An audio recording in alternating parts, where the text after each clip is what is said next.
حضرت عمر بن عبدالعزیز بادشاہ تھے، آواز دی، گھر میں بیٹھے، بیٹی پانی کا پیالہ تو لاؤ۔ بیٹی خاموش ہو گئی، ساتھ والا کمرہ بیٹی کا، پھر آواز دی، بیٹے سن رہی ہو؟ کہ ابا جی سن رہی ہوں، پانی کا پیالہ دینا۔ بیٹی خاموش ہو گئی، تیسری آواز دی تو زوجہ پانی لے کے آ گئی، نے کہا حضور پانی۔ حضرت عمر بن عبدالعزیز کو غصہ آیا، کہنے لگے بچے کس لیے ہیں، وہ خود کیوں نہیں آئی؟ اب اتنی نافرمان ہو گئی ہے کہ ایک پیالہ پانی کا باپ کو نہیں دے سکتی، کیوں نہیں آئی؟ تو زوجہ کہنے لگی چلیں درگزر کریں۔ اس نے کہا ابا کو نہیں بتانا، پی لے۔ کیوں نہیں بتانا؟ بتاؤ کیوں نہیں آئی؟ میں نے اس کو پکارا تھا، تمہیں پکارتا تو تم آتی، تمہیں بتانا پڑے گا۔ جب بات ذرا آگے بڑھی تو ماں تھی نا، بات بیٹی کی تھی، تو اماں رو پڑی، آنکھوں میں آنسو آئے۔ کہا کیوں روئی ہو؟ کہنے لگی بیٹی کا پجامہ پھٹ گیا، دوسرا ہے نہیں، اور آپ لے کے بھی نہیں دیتے، کمرے میں بیٹھ کے تو پجامہ سی رہی ہے، تو کہہ رہی تھی ابا کو بتانا نا، انہیں تکلیف ہوگی، تو وہ اس کے پاس دوسرا ہوتا تو آ جاتی، ایک ہی تھا، تو اس لیے نہیں آئی۔ حضرت عمر بن عبدالعزیز اٹھے، سر سجدے میں رکھا، کہنے لگے یا اللہ تیرا شکر ہے، تو نے میرے بچوں کو بقدر ضرورت روزی عطا فرمائی ہے، یا اللہ تیرا شکر ہے۔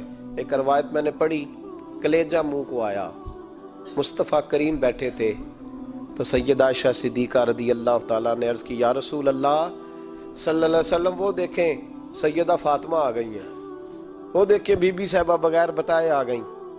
حضرت فاطمہ الزہرا آئی، حضور نے فرمایا فاطمہ بغیر اطلاع کے؟ حضور چھوٹا سا کام تھا، کیسے آئی ہو؟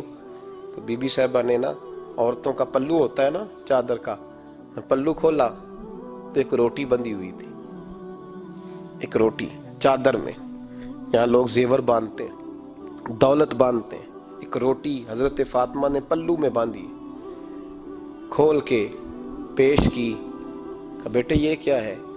کہ ابا جی کئی دنوں سے گھر میں روٹی نہیں پکی تھی، آج علی کچھ جون لائے تھے، پیسے ہیں، چند روٹیاں بنی ہیں، تو بچوں نے تو کھا لیا، تو میرے سامنے بھی ایک روٹی آئی تھی، میں نے لقمہ توڑا ہے تو مجھے خیال آیا پتہ نہیں مصطفیٰ نے کھایا ہے کہ نہیں کھایا، پتہ نہیں حضور نے روٹی کھائی ہے کہ نہیں، تو حضور میں لے کے حاضر ہو گئی ہوں، مہربانی فرمائے۔ تو فرمایا بیٹے بیٹھ جا۔ حضرت فاطمہ بھی بیٹھ گئی، سیدہ عائشہ کہتی ہیں حضور بھی بیٹھ گئے۔ فرمایا فاطمہ کتنے دنوں سے نہیں کھایا؟ عرض کی حضور 3 دن سے۔ فرمایا بیٹے میں نے 5 دن سے نہیں کھایا، آ جا۔ دونوں باپ بیٹی مل کے کھاتے ہیں، روٹی 2 حصوں میں حضور نے بانٹی، فرمایا چل آدھی تو کھا، آدھی میں کھاتا ہوں۔